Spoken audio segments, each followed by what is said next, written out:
இப்போ மன்னருக்கு முடிசூடியாச்சு, அங்கே விருந்து நடைபெற போகுது. ஆனால் நீங்கள் இவ்வளோ தூரம் அமைதியாக இருந்தீங்க, அதுக்கு நன்றி. ஒரு 10 நிமிஷம் அப்படியே உட்காருங்க. We will give the introduction to the team. அரவாளி,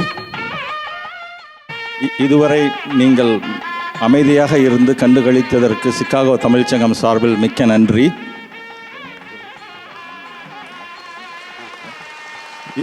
இப்பொழுது சிகாகோ தமிழ்ச்சங்கத்தின் வந்தியத்தேவன் அவர் நாடகத்தில் மட்டுமல்ல, சிகாகோ தமிழ்ச்சங்கத்துக்கும் ஒரு வந்தியத்தேவனாக இந்த நாடகத்தின் சிகாகோ கோஆர்டினேஷன் முழுவதையும் நடத்திய திரு மணி குணசேகரன் அவர்களை அழைக்கிறேன்.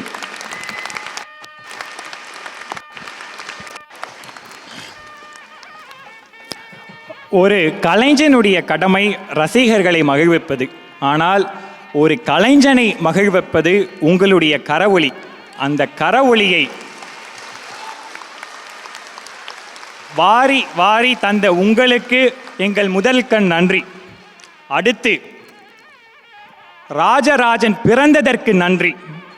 இன்று அமெரிக்க மண்ணிலே நாம் புலிக்கொடியை பறக்க விட்டிருக்கிறோம். அதனால் எங்கள் உடம்பில் உள்ள ஒவ்வொரு அணுவும் ஆணவச்சரிக்கில் தாண்டவமாடிக்கொண்டிருக்கிறது. அடுத்து இதை எங்கள் பெற்றோர்கள் மனக்கண்ணால் பார்த்து கொண்டிருக்கிறார்கள். இங்கு இருந்தால் அவர்கள் கண்களும் கலங்கி இருக்கும். அவர்களுக்கும் எங்கள் நன்றி. அடுத்து ஒரு கலையின் விலைன்னு ஒரு சிறுகதை. ஒரு ஏழை எழுத்தாளன் அவனால் பஞ்சம் பட்னி தாங்க முடியாமல் எழுதுறதை விட்டுட்டு போய் வடநாட்டில் வேலைக்கு சேருவான். போகிற வழியில் ட்ரெயினில் பக்கத்தில் ஒரு ரசிகன் அவனை அடையாளம் கண்டுபிடிச்சிட்டு, சார் நான் உங்களுடைய பரம ரசிகன் அப்படின்னு சொல்லி அந்த எழுத்தாளனோட கையை எடுத்து கண்ணில் ஒத்திக்குவான். அப்போ அந்த எழுத்தாளன் கையில் அந்த ரசிகனோட ஒரு துளி கண்ணீர் இருக்கும். அதை பார்த்துட்டு அந்த கலைஞன் எழுத்தாளன் வேலையும் வேண்டாம் ஒன்றும் வேண்டான்னு வீட்டுக்கு வந்து கதை எழுத ஆரம்பிச்சிடுவான். அதுதான் கலையின் விலை. இங்கு இருக்கும் அத்துணை பேர்களும் அப்படித்தான். ஏதோ சில பல தியாகங்களை செய்துவிட்டுத்தான் இங்கு வந்திருக்கிறோம். இதுவும் ப்ராக்டிஸ்க்காக நாங்கள் போட்ட லீவு.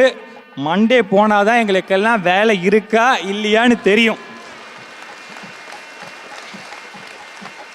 அப்புறம் இந்த நாங்கள் இதுக்காக எடுத்துக்கிட்ட எஃபர்ட்ஸை சொல்லணும்னா, பொன்னியின் செல்வன் மாதிரி ஒரு தொடர் நாவலாகவே எழுதலாம். அவ்வளோ விஷயம் இருக்குது. அந்த தியாகங்களை எல்லாம் பட்டியலிட்டு சொல்வதற்காகத்தான் நான் இங்கு வந்திருக்கிறேன். ஆனால் அந்த தியாகங்கள் உங்கள் கரவொலியும் வாழ்த்துக்கள் முன்பும் பெருமைப்பட்டு கொண்டிருக்கிறது. அப்படி இருக்கும்போது அதை வெறும் வார்த்தைகளால் சொல்லி எங்கே சிறுமைப்படுத்தி விடுவேனோ என்ற அச்சம் இருந்தாலும் சொல்ல வேண்டும் என்னும் கடமையால் சொல்கிறேன். நாங்கள் செப்டம்பரில் ஆடிஷன் ஆரம்பித்து இன்னைக்கு வரைக்கும் எல்லாரும் பரதேசி படம் பார்த்துட்டிங்களா? நாங்கள் பார்க்கல. இது விஸ்வரூபமே இன்னும் வெயிட்டிங்கில் இருக்குது. அவ்வளோ பிஸியாக இருந்திருக்கோம். அப்படி அப்பத்துலேருந்து ஆரம்பித்து ஒவ்வொரு சண்டேவும் இங்கே இருக்க யாராவது ஒருத்தர் வீட்டில் நாங்கள் மத்தியானம் 1 மணிலேருந்து சாயங்காலம் 6, 7, 8 வரைக்கும் ப்ராக்டிஸ் பண்ணியிருக்கோம். வீட்டுக்கு போய் நைட்டு சாப்பிட்டா புறையேறும். ஏன்னா ஹோஸ்ட் வீட்டில் க்ளீன் பண்ண முடியாமல் எங்களை திட்டிகிட்டு இருக்காங்க. அந்த அளவுக்கு நாங்கள் போய் குப்பையை போட்டு இது பண்ணிட்டு வந்துடுவோம். ஸோ அவ்வளோ கஷ்டப்பட்டு இதை கொஞ்சம் கொஞ்சமாக நாங்கள் பில்ட் பண்ணி இன்றைக்கி இதை உங்கள் முன்னாடி படைச்சிருக்கோம். இதுக்கு நாங்கள் எங்களையெல்லாம் மேடையில் பார்த்துட்டீங்க. ஆனால் மேடையில் இல்லாமல் கீழே இருந்து எங்களை அழகு பார்த்தவங்க நிறைய பேர் இருக்காங்க.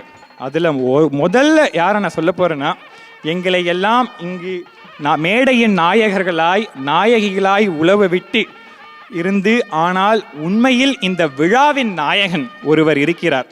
அவர்தான் இந்த பொன்னியின் செல்வன் என்னும் நாடகத்திற்கு வித்திட்டவர். அவர் எப்போதெல்லாம் தஞ்சை பெரிய கோயிலுக்கு செல்கிறாரோ அப்போது 10ஆம் நூற்றாண்டில் கட்டும்போது அதில் ஒரு கடைநிலை தொழிலாளியாக இருந்திருக்க மாட்டோமா என்று உணர்வு கொண்டவர். அத்தகையவர் வேறு யாரும் இல்லை, எங்கள் தமிழ்ச்சங்கத்தின் தலைவர் தொண்டர் Aravazhi. Can we get the plaque?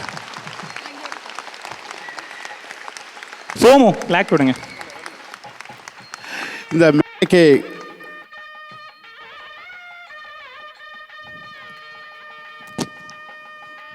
Hello, இந்த நினைவு பரிசினை வழங்குவதற்காக அம்மா சரோஜா அவர்களை மேடைக்கு அழைக்கிறோம்.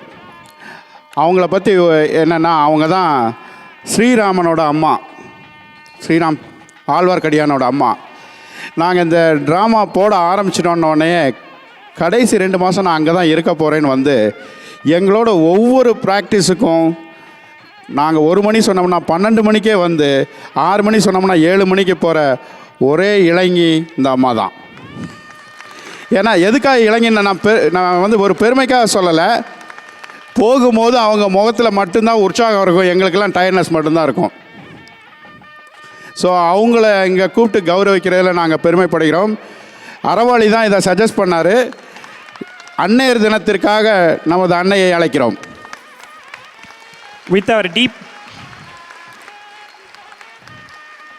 With our deepest appreciation, PK Aravali and Raji Aravali, thank you for your tireless efforts in building a germ of an idea to a 50-member strong team.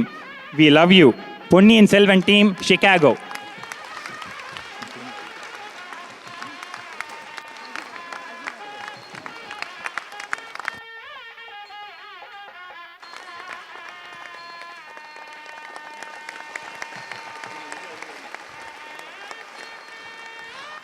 அடுத்தவரை பற்றி சொல்ல வேண்டுமென்றால் அவருக்கும் அறவாழிக்கும் இருக்கும் நட்பை பற்றி சொல்லாமல் இருக்க முடியாது.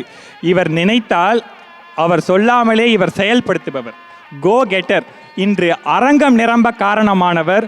அடுத்து உங்கள் வயிறு நிரம்பவும் இவர்தான் காரணமானவர். விழா மலர் நீங்கள்லாம் வாங்கலைன்னா கண்டிப்பாக வாங்கிட்டு போங்க, அதற்கும் இவர்தான் காரணமானவர். அப்புறம் இன்னொன்று சொல்லணும்னா, இந்த பொன்னியின் செல்வன் என்னும் நாடகம் இங்கு மேடையிட்டது வரலாற்றிலே பொறிக்கப்படுமானால் அதில் பெரும் பங்கு இருவருக்கும் உண்டு. சோமு அது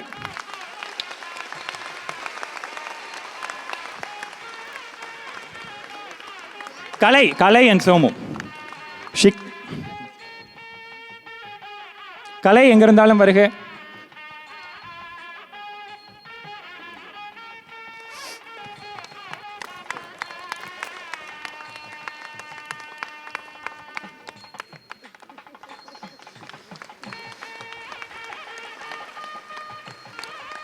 அடுத்தவரை பற்றி சொல்ல வேண்டுமென்றால் அவர் பொன்னியின் செல்வரை கரைத்து குடித்தவர். பலரால் முயற்சி செய்யப்பட்டு மேடையிட முடியவில்லை. ஆனால் இவருடைய முயற்சியால் அது கலிஃபோர்னியாவில் முதலில் மேடையிடப்பட்டது. இன்று இங்கு மறுபடியும் மேடையிடப்பட்டது. அவர் வேறு யாரும் இல்லை, எங்களுடைய இயக்குனர். அதாவது தமிழில் விடாமுயற்சி, அயரா உழைப்பு அப்படின்னெல்லாம் அடைமொழி சொல்வதே இவர்கள் போல் சிலர் இருப்பதால் தான். பாகிரதி அவர்களே வாருங்கள். And Seshappan and Bhagirathi.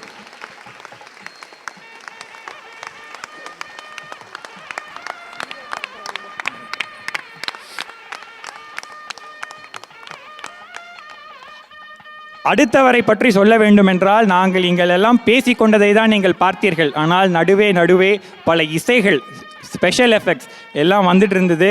அதுக்கு மியூசிக் போட்டவர் இவர்தான்.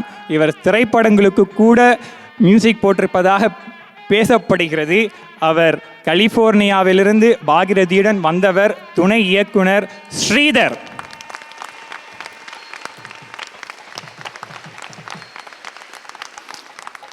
உங்களுடைய பசிக்கும் புசிக்கும் நடுவே நான் ரொம்ப நேரம் இருக்க விரும்பலை. அதனால் மற்றவங்களை பற்றிலாம் நான் ஒரு வரியில் டக்குன்னு நான் சொல்லிட்டு போயிட்டே இருக்கேன். எங்களுடைய ஆலோசகர் சந்திரகுமார், அவர் ட்ராமாவில் நடிக்கலைனாலும் ஒவ்வொரு வாட்டியும் வந்து எங்களுக்கெல்லாம் சந்திரகுமார் வந்து எங்களுக்கு நிறைய கைடன்ஸ் கொடுத்தவர். ஹி இஸ் அவர் லிட்ரரி மேனேஜர்.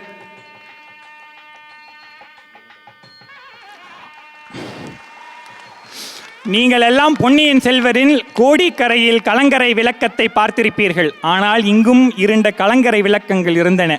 எங்களுடைய lights persons Karthik and Krishna.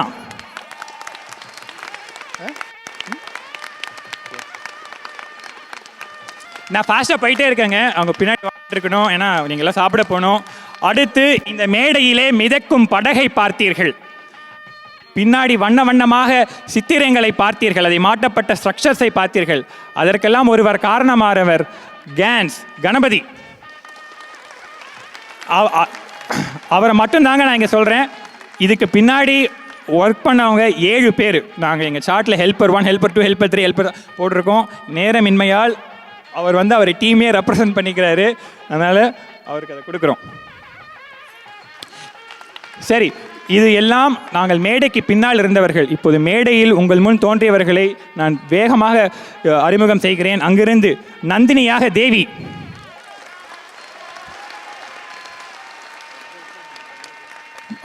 மந்தாகினியாக Shobana, Pandya இளவலாக Sumesh,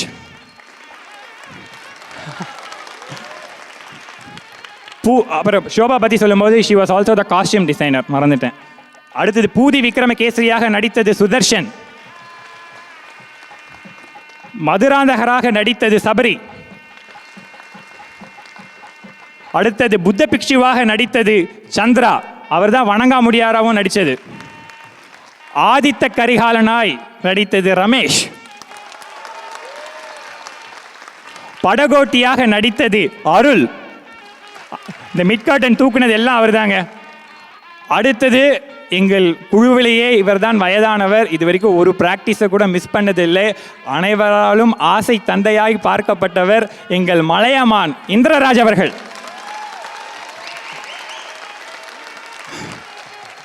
நீங்கள் பொன்னியின் செல்வன் கதை சுருக்கத்தில் விழாமலரில் படிச்சீங்கன்னா அது இவரும் சந்திரகுமாரும் எழுதினது.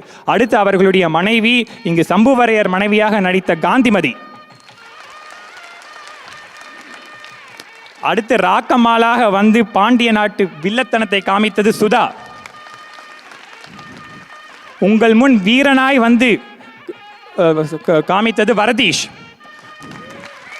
இல்லை இல்லை, நீங்கள் ஒன்றே ஒன்று யோசிச்சு பார்க்கணும். இப்போ இதில் வந்து மொத்தம் 49 சீன்ஸுங்க, மொத்தம் 36 பேர் நடிச்சிருக்கோம். எந்த சீனுக்கு யார் வரணுங்கிறதே ஒரு பெரிய டாஸ்க்கு. அதை பண்ணது 3 பேர், ஒன்று வரதீஷ், இன்னொன்று சோபனா, அடுத்து நான் வந்து ரொம்ப இன்ட்ரடியூஸ் பண்ணுறேன் வசு, அடுத்து வானவன் மாதேவியாக நடித்தது தீபா, அவங்க மேக்கப்லேயே நிறைய ஹெல்ப் பண்ணியிருக்காங்க. சம்புவரையாராக நடித்தது சக்திவேல், அடுத்தது ஆழ்வார்க்கணியானாக நடித்தது மட்டுமல்லாமல் இந்த பல்லக்கை செய்தும் இங்கு வேகமாக திரைக்கு பின் சாதனங்கள் மூவானதுக்கெல்லாம் காரணம் எங்கள் ஆழ்வார்க்கடியான் ஸ்ரீராம். அடுத்து பூங்குழலியாக உண்மையாக அழகாக குயில் மாதிரி பாடி உங்களெல்லாம் உங்களுடைய கரவொலியை வாங்கினது நிவேதா.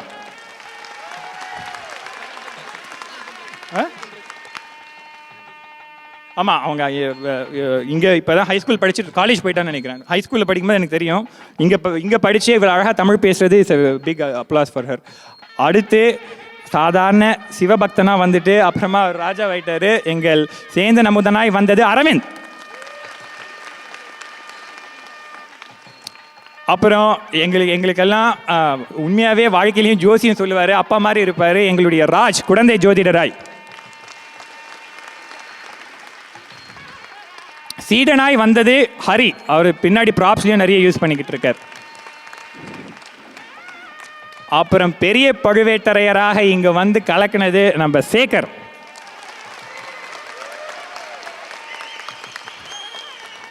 அடுத்து ஜொல்லு விட்டுறதுனா இப்படி தான் எங்களுக்கெல்லாம் வழுக்க ஆரம்பிச்சிடுச்சு. அப்படி ஜொல்லு விட்ட நம்மளுடைய ரவி, பார்த்திபேந்திர பல்லவர். இந்த கதை வந்து வந்தியத்தேவனை நினச்சிதான் சுற்றுதுன்னு நிறைய பேர் நினைப்பாங்க. ஆனால் எங்கள் பாகிரதி வந்து ஒரு இன்டர்வியூவில் அழகாக சொல்லுவாங்க, சுந்தரச்சோழரை சுற்றி தான் பல விஷயங்கள் நடந்துட்டு இருக்கு. அப்படி சுந்தரச்சோழராக நடித்தது குமார்.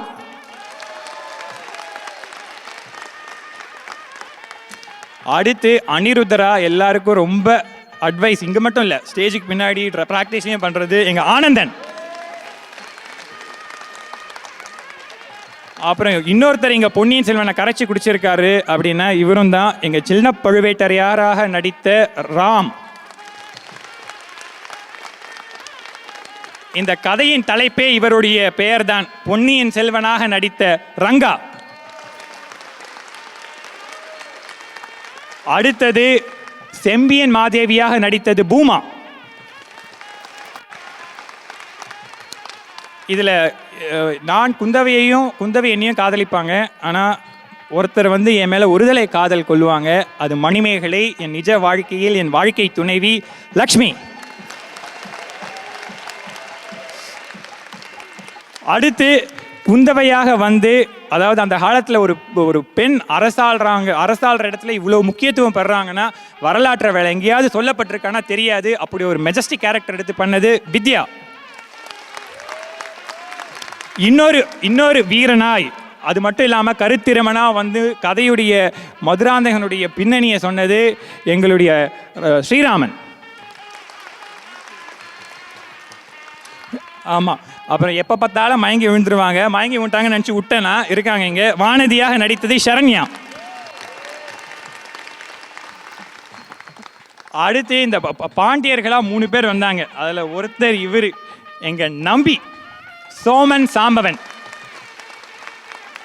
அப்புறம் சின்ன ரோல் தான் இதில் பண்ணாங்க, மணிமேகலை தோழியா. ஆனால் இந்த கேஸ்ட் லைனப்க்கு இவங்களும் ரொம்ப யூஸ்ஃபுல்லாக இருந்தாங்க.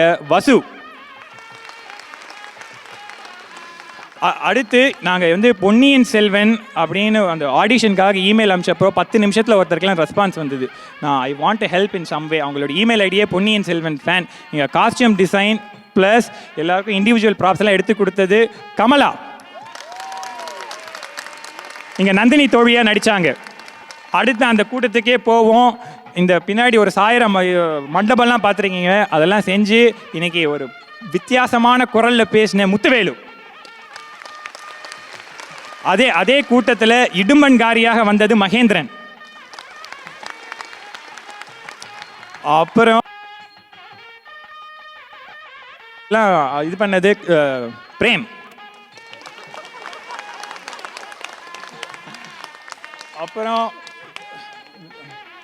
இல்லை ஆக்டர்ஸ் யாரையா மிஸ் பண்ணனா? இல்லையா, சபரியை சொல்லியாச்சுங்க முன்னாடி. ஓகே, இது இல்லாமல் இந்த தூண்களை பண்ணுறதுக்கு காரணமாக இருந்தது பிரசாத்.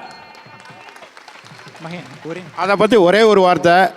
அவங்க பாலா அண்ட் முரளி, பாலா அண்ட் பிரசாத், இவங்க 2 பேர்கிட்ட 2 தூண் வேணும்னு சொன்னோம்.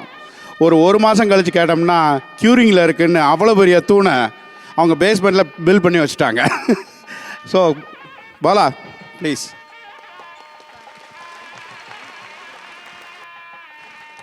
அப்புறம் நிறைய பேர் சொல்ல வேண்டியிருக்கீங்க. ஸ்லைட் ஷோ அங்கே அந்த வீடியோலாம் பார்த்துருப்பீங்க. அதெல்லாம் பண்ணது வெப் டிசைன் சண்முக சுந்தரம்.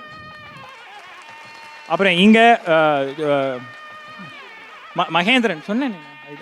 இடும்பன்காரியாக சொன்னது மகேந்திரன். ஓகே, ஆமாங்க. யாரையா நான் மிஸ் பண்ணியிருந்தேன்னா ஆமாங்க, ரம்யா. இவங்களும் அகைன் பொன்னியின் செல்வனுடைய பெரிய ஃபேன். எங்களுக்கு காஸ்டியூம்ல எல்லாம் பயங்கரமாக ஹெல்ப் பண்ணவங்க. நீங்கள் பார்த்துருப்பீங்க, நான் இவ்வளோ பேர் இன்ட்ரடியூஸ் பண்ணி வச்சேன். நான் எதுக்குமே பேப்பர் பார்க்கல, யார் பேரையும் நான் எதையும் பார்த்து படிக்கல. ஏன்னா நாங்களெல்லாம் ஒரு குடும்பம். இங்கே இருப்பவர்கள் எல்லாம் என் சகோதரர்கள், சகோதரிகள், மாமன், மச்சான், மைத்துனன், ஒன்று விட்ட பங்காளி எல்லாருமே. இந்த கலை குடும்பம் உங்கள் முன் சிரம் தாழ்ந்து நன்றி கேட்டுக்கொண்டு thank you very much guys. It's an amazing show. நன்றி.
காத்திடப்பா